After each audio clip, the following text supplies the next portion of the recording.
Ya llegamos a la clase número 6, Ezequiel, del Valle de Huesos Secos a la vida del Espíritu. Este capítulo, esta clase, nos vamos a basar en Ezequiel capítulo 37, versículo 1 al 14. Y es importante entender que cuando todo parece muerto, ¿no? Cuando ya no hay aparentemente alguna esperanza, pues el Señor termina por sorprender a sus hijos una y otra vez. Entonces, este capítulo va mucho de eso. Ezequiel ya había recorrido un largo camino, ya había visto la gloria de Dios levantarse del templo, como lo vimos en la primera clase de este profeta. Siente el peso del juicio, presencia el exilio y escucha la promesa de un corazón nuevo.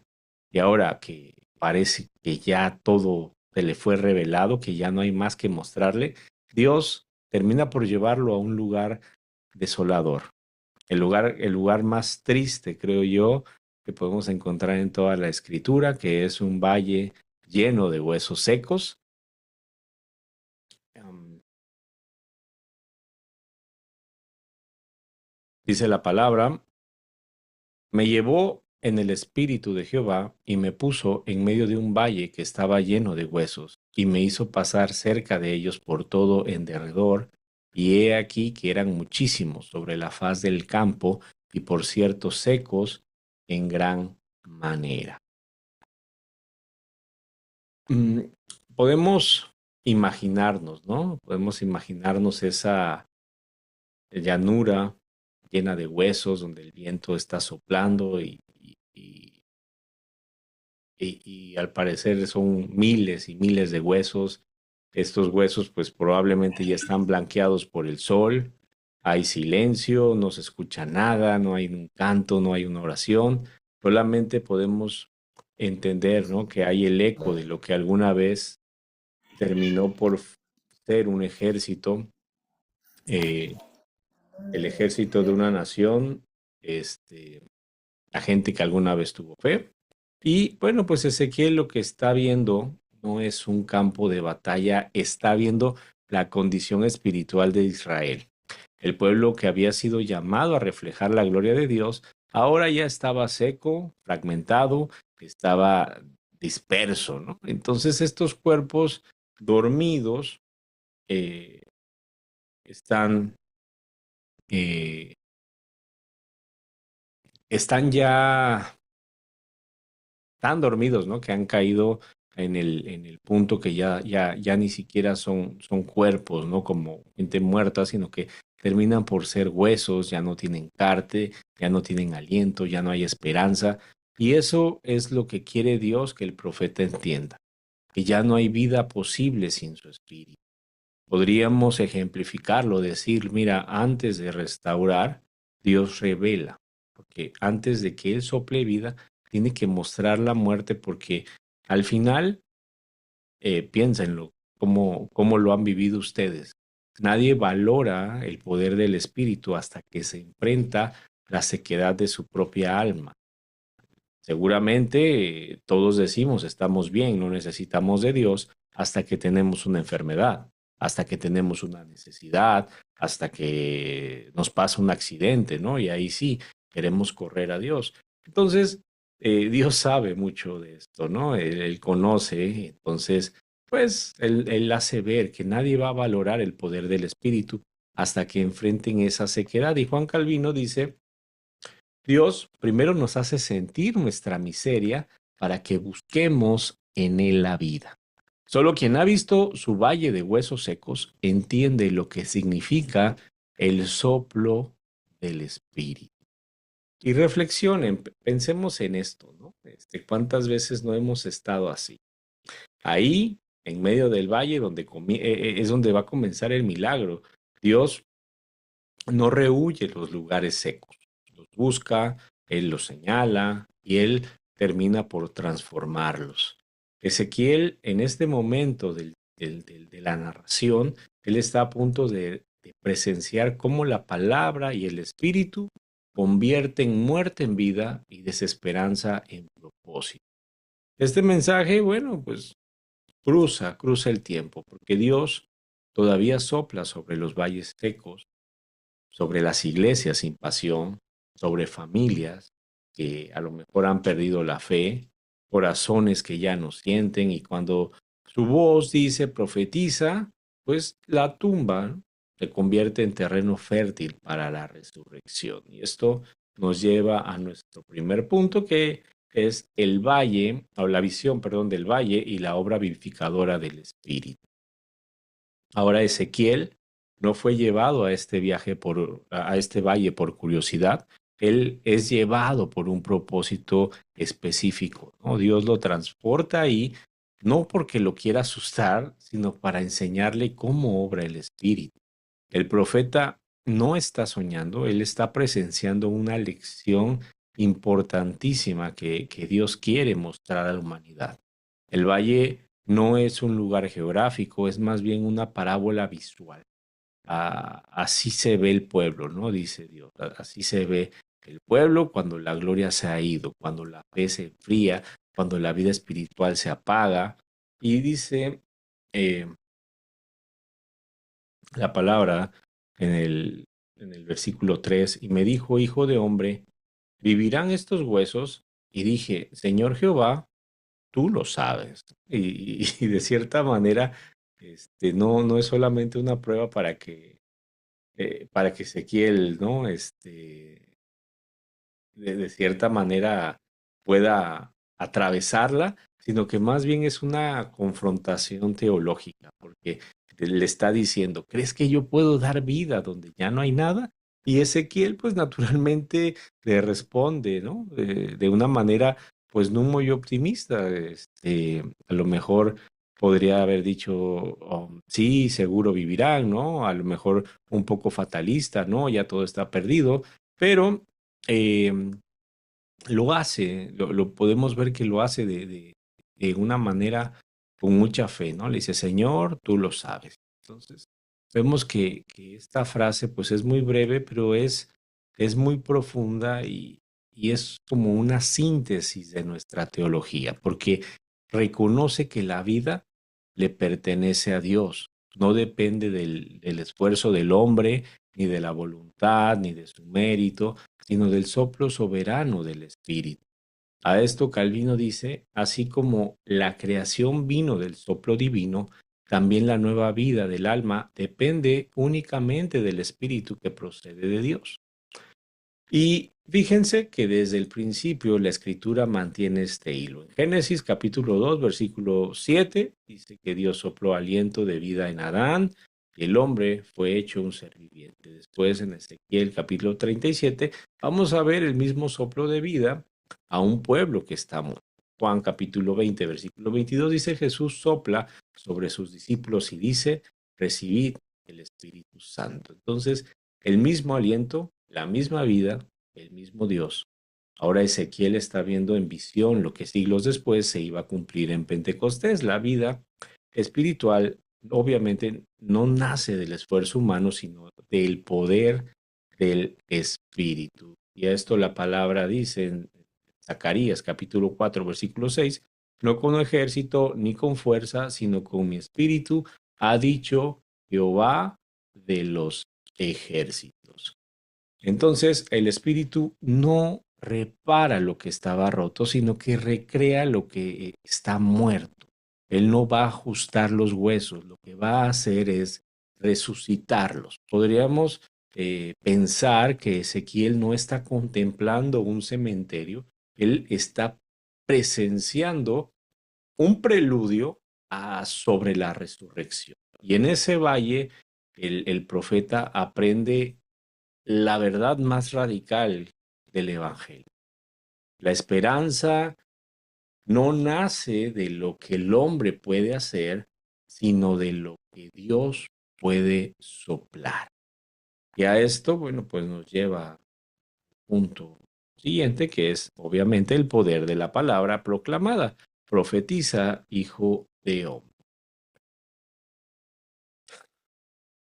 Dios obviamente pudo haber dado vida con solamente el pensamiento, pero Él escoge hacerlo a través de su palabra y no porque tenga la necesidad de que sea solamente de esta forma, sino para enseñar un principio eterno. La vida espiritual siempre brota de la palabra proclamada.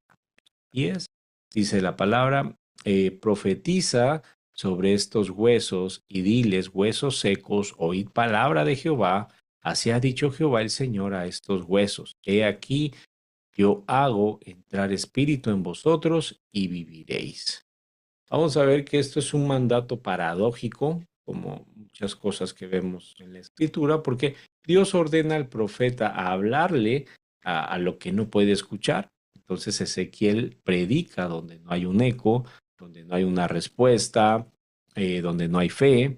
Sin embargo, su voz, de alguna manera, ¿no? Podemos nosotros imaginarnos que no se está perdiendo en el aire, porque cuando la palabra de Dios se pronuncia, pues entendemos que algo estremecedor pasa, ¿no? Y por último, él mismo respalda su palabra. Entonces el profeta no fue enviado a razonar con los huesos, llamémoslo de esa manera, ¿no? Situándonos dentro del contexto, y no les llama a motivarlos, sino que les declara la palabra de Jehová, y eso cambia toda la situación, porque la palabra de Dios no necesita condiciones favorables, solamente necesita ser proclamada con fidelidad.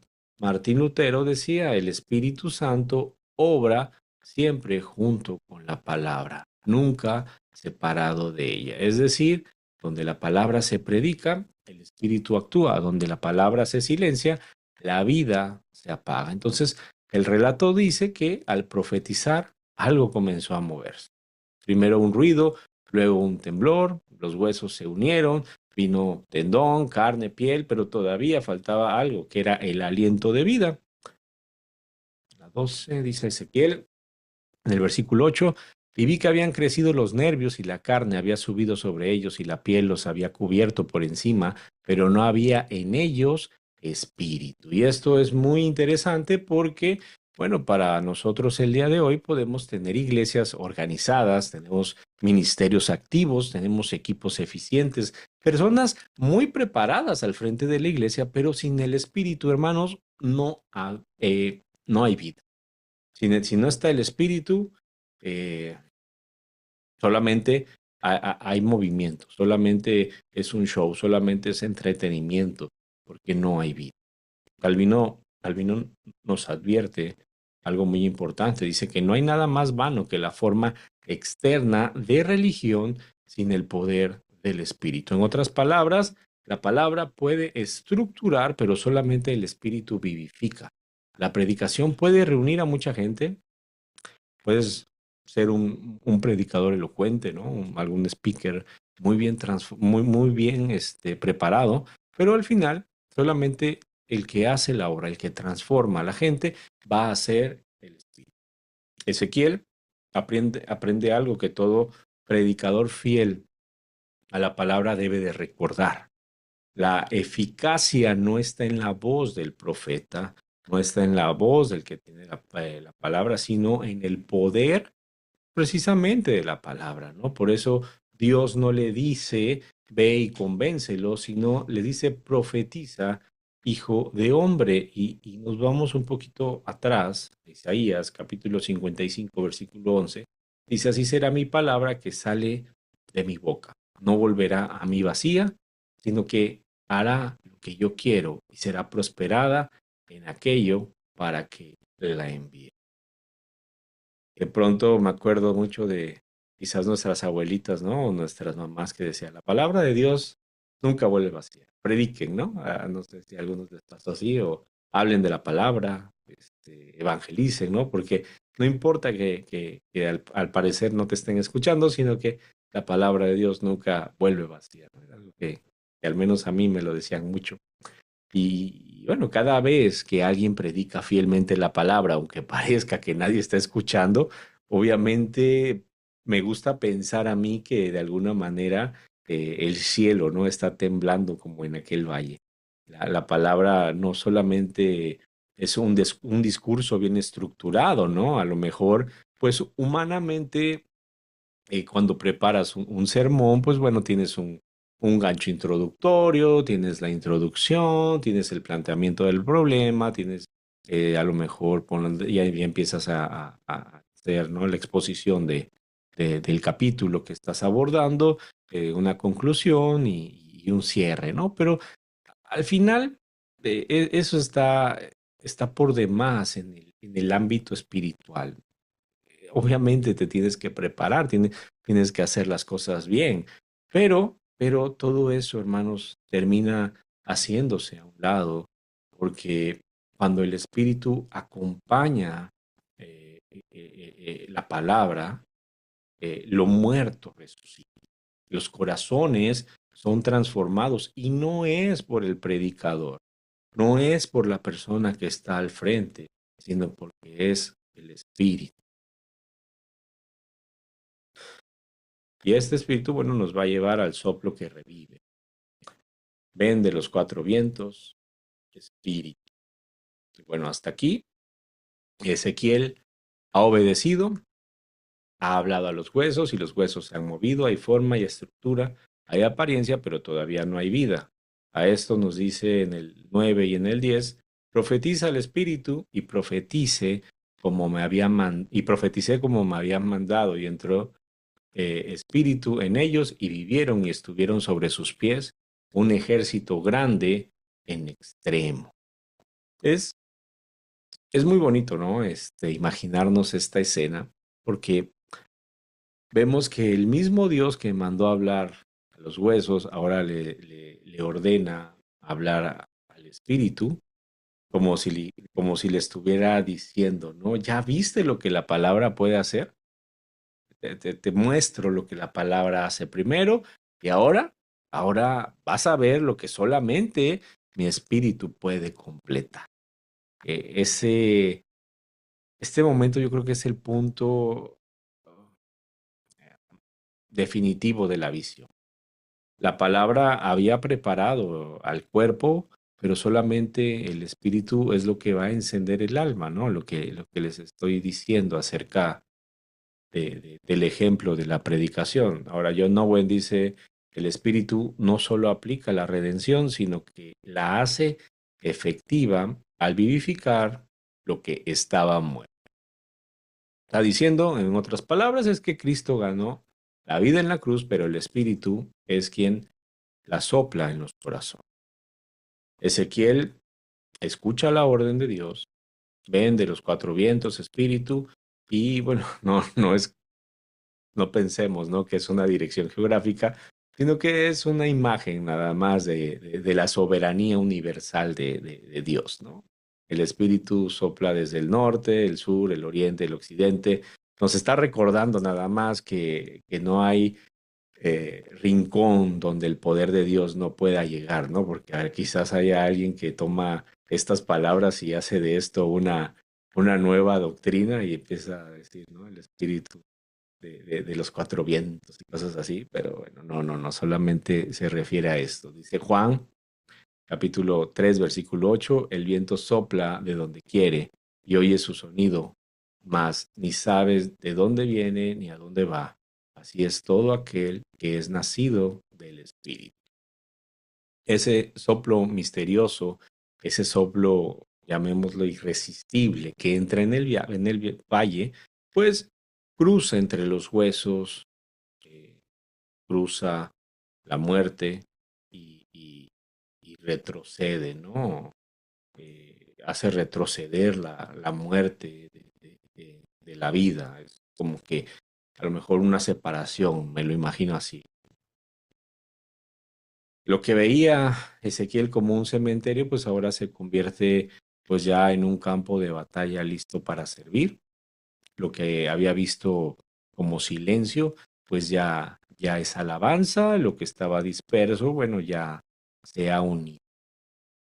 Ahora, eh, entendiendo, ¿no?, la regeneración, este, pues no lo vemos tan abstracto. Lo estamos viendo en imágenes bueno, lo estamos leyendo y nos imaginamos este escenario, este, estas imágenes muy vívidas, porque entendemos que el Espíritu no viene a inspirar al hombre viejo, sino que viene a crear al hombre nuevo. Calvino eh, dice, ¿no? Y lo resume esto, dice, así como el aliento dio vida al primer Adán, el Espíritu Santo da vida al nuevo. Y aquí, pues, el valle que antes representaba desolación, ahora se levanta como un ejército lleno de poder de Dios. Ezequiel no está viendo una metáfora, no está de cierta manera teniendo escribiendo poéticamente, sino lo que él está haciendo es presenciar una resurrección espiritual de un pueblo entero.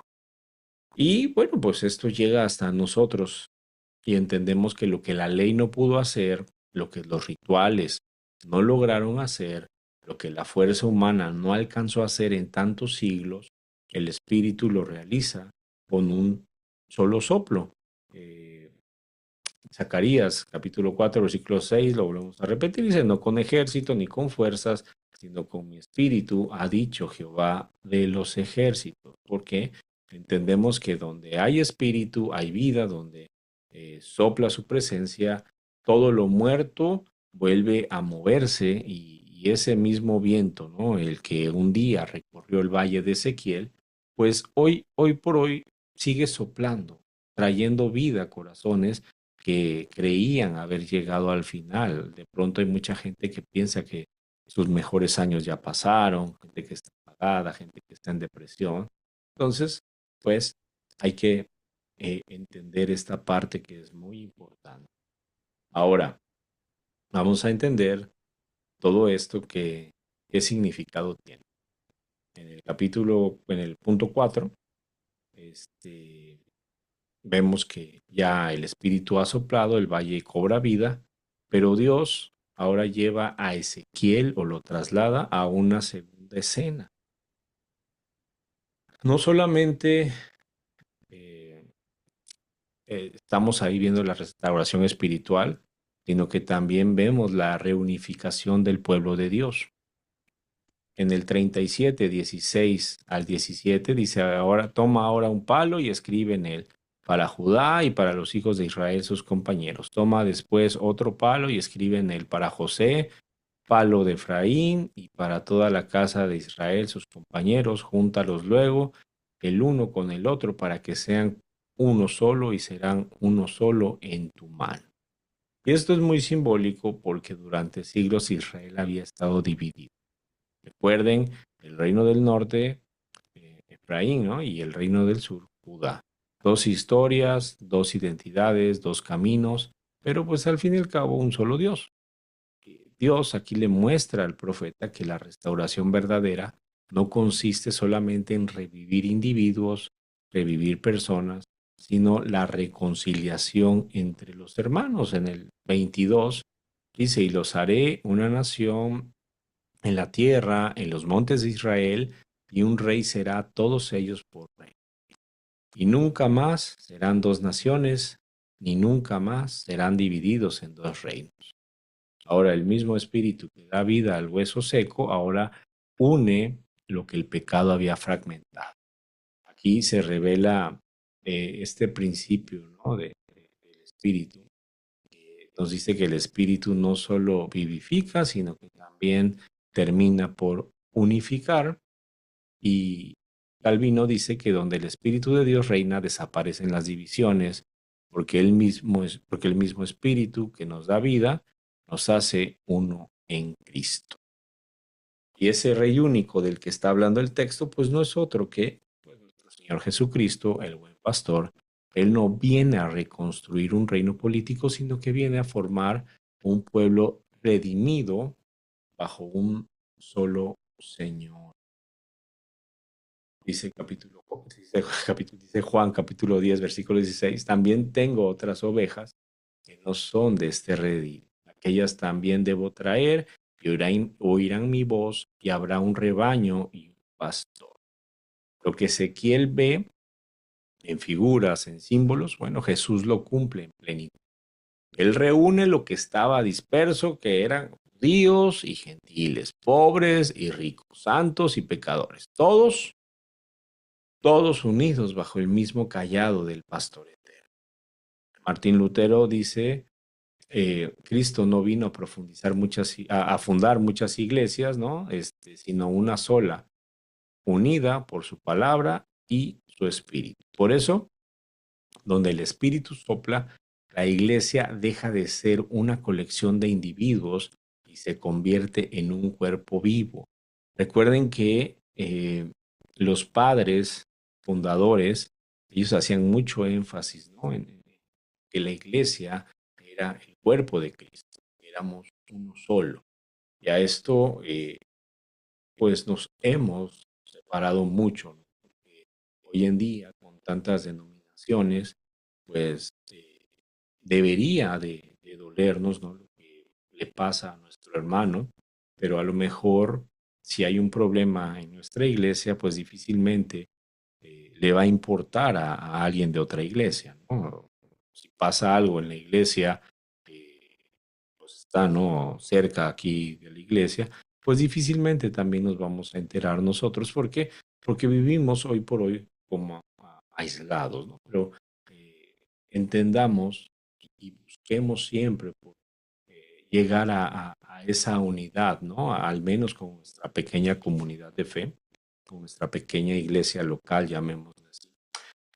Entendamos que donde hay espíritu, siempre va a haber comunión. Donde hay comunión, hay perdón, y donde hay perdón, pues hay misión.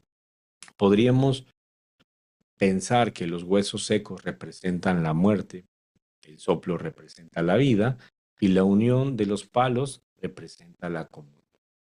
Aquí Ezequiel ve cómo el pueblo antes estaba disperso, pero ahora se convierte en una sola familia espiritual, y esa familia hoy tiene nombre, que es la Iglesia de Cristo. ¿Se dan cuenta todo esto que nos trajo hasta aquí?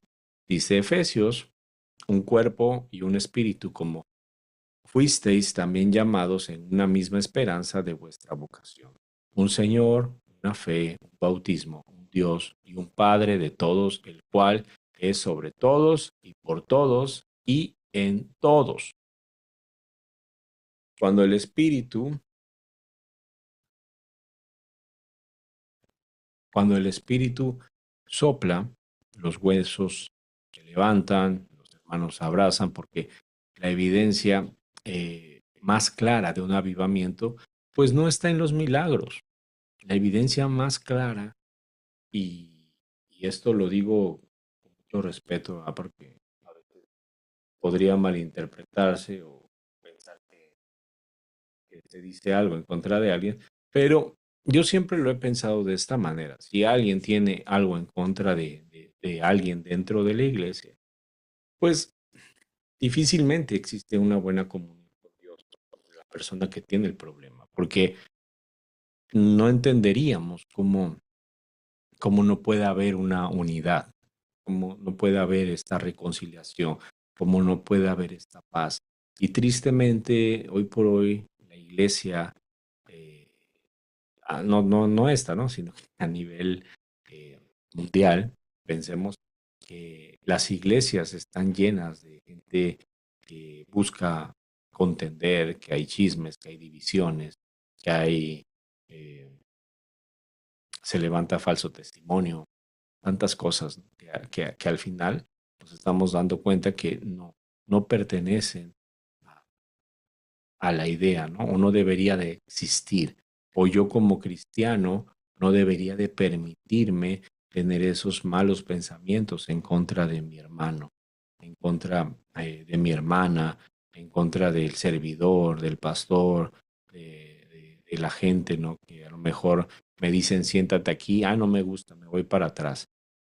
A mí siempre me llama mucho la atención, ¿no? Que la gente le dice, no sé, algún mujer, siéntese aquí, ¿no? No, me voy para atrás. La verdad es que ellos no pelean, ellos dicen, váyanse y siéntense donde quieran. Pero desde el momento que tú no aceptas, ¿no? Que la persona que ha sido designada como encargada te mande y tú obedezcas, pues ya habla del orgullo que trae tu corazón. La gente da muchos pretextos que a mí se me hacen pues no válidos, ¿no? Que hace calor, que esto, que el otro, que aquello.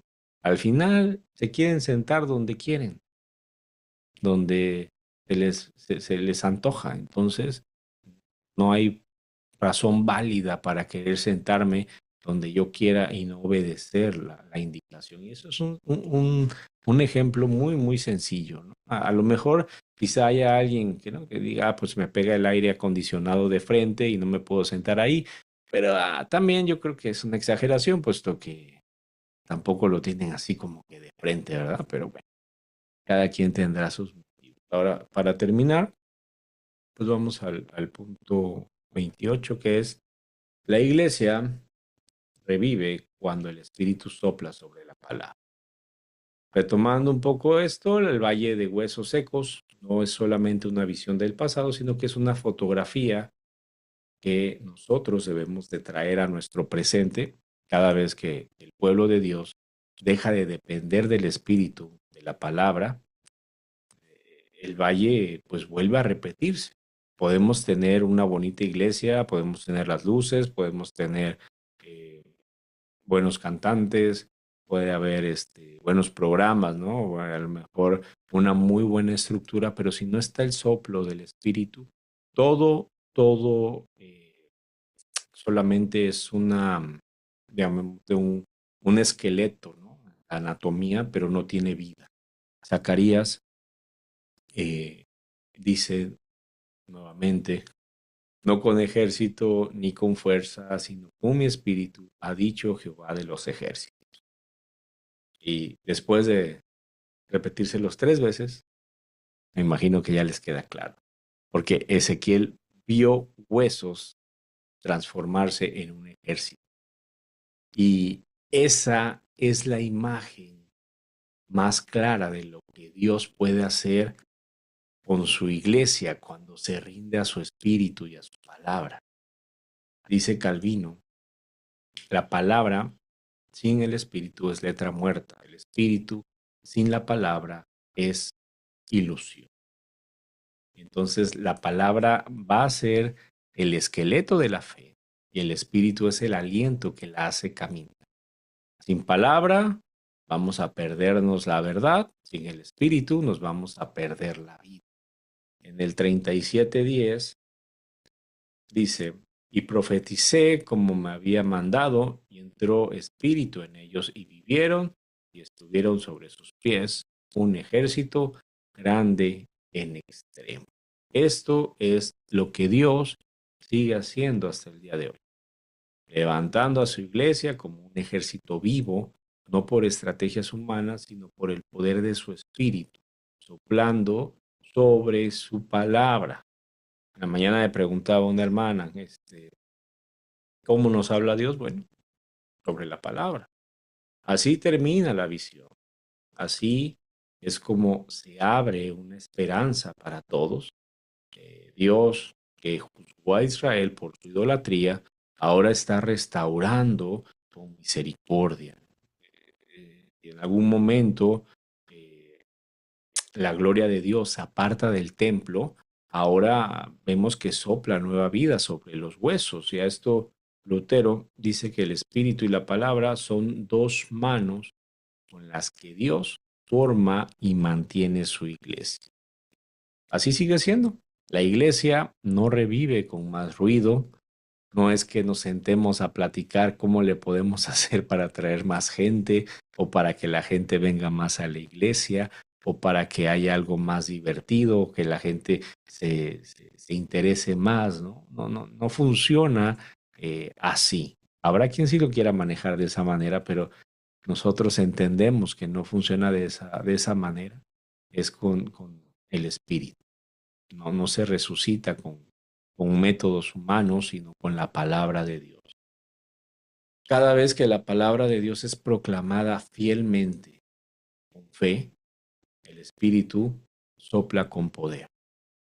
A esto, el ser humano queda expuesto, de cierta manera desnudo ante la palabra de Dios. Te expones, ¿no?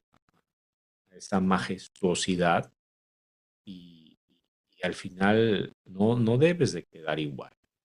No deberías de salir igual de un servicio, puesto que la palabra debe de hacer en ti eh, que tu alma, ¿no? Que el alma despierte, que el valle vuelva a cantar. Eh, Entendemos que el mismo soplo que dio vida a Adán, el mismo que llena a los profetas, el mismo espíritu que desciende en Pentecostés, pues es el que sopla donde, donde hay fe. Juan capítulo 6 versículo 36, creo que así, dice que el espíritu es el que da vida, la carne para nada aprovecha. Las palabras que yo os he hablado son espíritu y son vida. Entonces, este llamado es muy claro, no nos conformemos con la estructura, no nos distraigamos con los métodos, con las formas humanas, no tenemos que detenernos en estas cosas que nos quitan el tiempo, sino que tenemos que ir un poquito más allá, ¿no? Pedir el soplo, pedir vida, pedir el fuego que envuelve de pronto esos huesos secos, ¿no? Para que haya ese nuevo despertar. Entendemos que donde sopla el espíritu, sopla sobre la palabra, y esto nos va a dar como consecuencia siempre, pues, una resurrección. Y, y ya, se me acabaron las diapositivas. Ahí acabó. Este, no, es que había preparado una final, pero no la puse. Era el resumen. De hecho, puse la de la clase pasada, era la otra, pero ya no sé dónde quedó. Y si me muevo de aquí, ya no sé cómo volver a regresar. Entonces, bueno, esta es la clase del día de hoy. Espero que les haya gustado. Espero que les haya abierto un poquito más, ahondado sobre este bonito pasaje de la Biblia que es muy revelador, muy escatológico y misterioso, ¿no? ¿Alguien tiene alguna duda? ¿Alguien quiere comentar algo?